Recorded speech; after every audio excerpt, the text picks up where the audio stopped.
Uy, gising. Natutulog ka. 麦当劳汉堡，嘿，我做意式麦当劳， Uy. Uy, 我 pre. 是麦当 Ba't 劳， nga subject natin ngayon eh, no? May assignment ba tayo dun? Pakopya naman dyan. Wala tayong assignment dun. Guys, nandyan na si ma'am. Ay. Ay.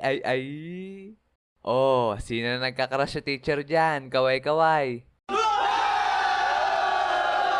Wow. Okay, class, nakapag-ready na ba kayo ng sarili nyong isosolve na problem? Sinabi ko na sa inyo yan nung last meeting natin na sa Blackboard nyo isosolve yan para ma-share sa inyo mga kaklase. Okay, dahil dyan mabunot ako sa index card. Rio, ma'am, present, never absent. Nandyan ka na pala. Meron ka na bang isosolve na problem? Yes, ma'am. Ngayon ko lang nakita yan ah. Okay, sige, simulan mo na. Eto ma'am, I. 5 plus 5, 10. Eto ma'am, VE. Etong Y value, lagay natin dito. 5 minus 5, 0. Sabay ibaba yung U. Ma'am, I love you.